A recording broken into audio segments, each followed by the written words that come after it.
Alain Souchon, né le 27 mai 1944 à Casablanca, au Maroc, est un chanteur, auteur-compositeur et icône musicale français dont la voix douce et le style narratif poétique ont touché le cœur de millions de personnes. À 80 ans, lorsqu'il regarde en arrière sur sa vie, sa plus grande tristesse n'est peut-être pas un événement spécifique, mais l'accumulation de pertes, de douleurs personnelles et de moments où il a senti qu'il ne pouvait pas surmonter les barrières invisibles que la vie lui a imposées. Né dans une famille française de la classe moyenne au Maroc, où son père était enseignant et sa mère une femme passionnée de livres, Alain a grandi au milieu de souvenirs d'enfance tumultueux et d'une vie remplie de pertes irréparables. Cette tristesse naît du sentiment d'être déchiré entre la sensibilité de son âme d'artiste et les tragédies personnelles, des jours où il a dû faire face à la mort de son père et aux blessures profondes de sa famille. Casablanca, où est né Alain-Édouard Kienast, est une ville animée avec des rues colorées et le bruit de l'océan Atlantique. Son père, Pierre Kienast, était un professeur de français dévoué, tandis que sa mère, Madeleine, était une femme douce et passionnée de littérature, lui lisant souvent les œuvres de Victor Hugo et de Marcel Pagnol. Alors qu'Alain n'avait que 6 mois, la famille est retournée à Paris et il a grandi dans le quartier de Montparnasse, où ses premiers souvenirs sont ceux de petits appartements et d'après-midi pluvieux. Étant l'un des 3 frères, Alain a montré très tôt une sensibilité inhabituelle, mais a également porté une tristesse silencieuse dès son plus jeune âge.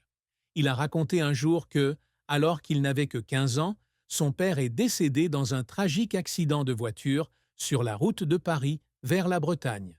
Un événement qui a complètement changé sa vie. Les soirs qui suivirent, il s'assit souvent dans sa chambre, regardant par la fenêtre et pleurant en silence à cause du sentiment de perte, à cause de la douleur d'un garçon qui perdit soudainement le père qu'il aimait le plus.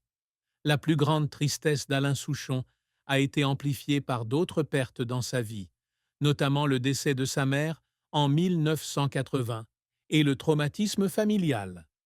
Après la mort de son père, sa mère, Madeleine, devient le soutien de famille, élevant Alain et ses frères dans des conditions difficiles. À sa mort, suite à une maladie, Alain, alors artiste célèbre, sombre dans une longue dépression. Il a raconté un jour qu'après les funérailles de sa mère, il s'était assis dans la vieille maison familiale à Montparnasse, regardant les souvenirs, le fauteuil de son père, les livres de sa mère, et avait sangloté à l'idée de perdre le dernier refuge de son enfance. Cette tristesse n'est pas seulement la séparation, mais aussi la douleur d'un homme qui se rend compte qu'il n'a plus personne sur qui compter comme au début de sa vie.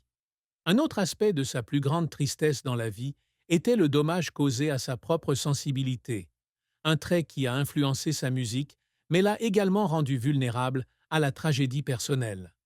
Alain a dit un jour qu'il y avait des nuits où il s'asseyait dans son appartement à Paris, après une représentation réussie, mais pleurait à cause du vide, à cause de la peur que sa vie, malgré tout son succès, manquait encore de quelque chose de plus profond. Il portait aussi avec lui la tristesse des difficultés de son fils aîné, Pierre, qui se débattait avec des problèmes personnels qu'Alain se sentait impuissant à aider pleinement. Ces chagrins ne sont pas seulement liés à une perte, mais aussi à un sentiment de tiraillement entre le rôle d'artiste et la responsabilité d'un père et d'un mari dans une vie mouvementée. La plus grande tristesse d'Alain Souchon ne fut donc pas un événement particulier, mais une combinaison de nombreuses pertes. Perdre son père à un si jeune âge, perdre sa mère après des années d'attachement et perdre sa tranquillité d'esprit à cause de blessures indicibles. Il a dit un jour que chaque chanson qu'il écrivait, chaque mélodie qu'il jouait, était sa façon d'affronter ses douleurs, de les transformer en force pour continuer. Ce sont ces chagrins qui l'ont tempéré, le transformant en un artiste capable de toucher le cœur des autres. Un homme qui avait toujours une apparence calme, mais qui au fond de lui était un cœur plein d'émotions et de sensibilité. La carrière d'Alain Souchon a été un long voyage, rempli de sommets brillants et de vallées sombres, où il a versé sa sueur, ses larmes et son cœur pour parvenir à ce qu'il a aujourd'hui. Né à Casablanca mais élevé à Paris, Alain n'a pas eu des débuts prometteurs dans la musique. Après la mort de son père, sa famille se retrouve en difficulté financière et il est contraint d'abandonner ses études au lycée français de Londres à l'âge de 17 ans, car il ne peut pas payer les frais de scolarité. Il a exercé divers petits boulots, de serveur à employé de banque, avant de trouver sa voie musicale au début de la vingtaine. Son premier grand succès survient en 1974 avec la chanson J'ai 10 ans, un tube qui le propulse au rang de star, marquant le début d'une carrière qui s'étend sur plus de 5 décennies.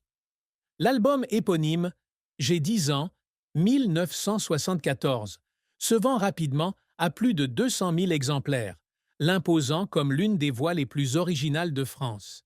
Les années 1970 et 1980 sont l'âge d'or d'Alain, lorsqu'il collabore avec le parolier Laurent Voulzy pour créer des chansons immortelles telles que Allô Maman Bobo, 1977, Foule sentimentale, 1993 et Le baiser, 1999. Sa voix douce et son style narratif poétique ont conquis le public, le propulsant au sommet avec des albums tels que Rame, 1980, et C'est déjà ça, 1993.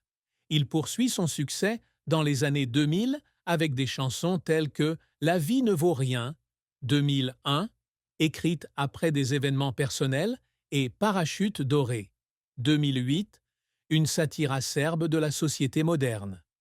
Les grands concerts de l'Olympia en 1985, 1994 et 2010 affichent complet, et il reçoit de nombreuses récompenses, dont la victoire de la musique du meilleur interprète masculin en 1994 et 2006. Sa carrière est cimentée par plus de 15 albums et des millions d'exemplaires vendus dans le monde, faisant de lui une icône musicale française. Cependant, la carrière d'Alain n'a pas toujours été un lit de roses. L'un de ses plus grands échecs fut l'album Nickel, 1990, sorti à une époque où il était confronté à des difficultés personnelles après la mort de sa mère. L'album n'a pas réussi à répondre aux attentes de vente et a été critiqué par les critiques pour son manque d'innovation. Il a dit un jour qu'après avoir lu des critiques négatives, il s'est assis dans le studio, à regarder ses partitions manuscrites et à pleurer à cause du sentiment d'échec, à cause de la peur d'avoir perdu son inspiration créative.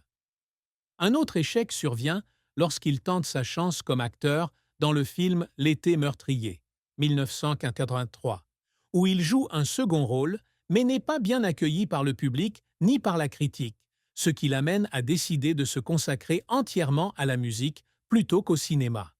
Ses larmes ne sont pas seulement un signe d'échec, mais aussi un témoignage de sa passion et de son dévouement, car il met toujours son cœur dans chaque chanson. Les efforts qui ont fait pleurer Alain Souchon ne venaient pas seulement de l'échec, mais aussi des sacrifices qu'il a dû faire pour maintenir sa carrière. Il a dû refuser de nombreuses opportunités de rester avec sa famille pour participer à de longues tournées ou à des sessions d'enregistrement à l'étranger. Un jour, alors qu'il se produisait à Bruxelles en 1987, il apprit que son fils Pierre était malade, mais en raison de son emploi du temps chargé, il ne put pas revenir immédiatement. Lorsqu'il revient enfin à Paris, voyant Pierre affaibli dans les bras de sa mère, Alain serre son fils dans ses bras et sanglote, se reprochant de ne pas avoir été là pour lui quand il avait le plus besoin de lui. Une autre fois, alors qu'il préparait un concert au Zénith de Paris en 2005, il souffrit de fortes douleurs au dos dues à l'épuisement, mais réussit tout de même à terminer la représentation. Une fois la scène plongée dans le noir, il s'est assis dans les coulisses, les larmes coulant sur son visage à cause de l'épuisement et de la pression. Mais personne ne le savait. Alain Souchon n'a cependant jamais baissé les bras. Il continue de composer et de se produire avec des albums comme Écoutez d'où ma peine vient, 2008, et I'm 50s, 2019, prouvant que son talent perdure dans le temps. Il collabore également avec de jeunes artistes tels que Benjamin Biolay et Clara Luciani apportant un nouveau souffle à sa musique. Cette persévérance lui a permis de bâtir une carrière fière, avec plus de 15 albums et des millions de spectateurs à travers le monde, et l'amour des fans de toutes les générations. Sa carrière n'est pas seulement une histoire de succès, mais aussi le parcours d'un homme qui a osé rêver grand, osé affronter la douleur et osé se relever après chaque chute, laissant derrière lui un héritage musical que peu de gens peuvent égaler.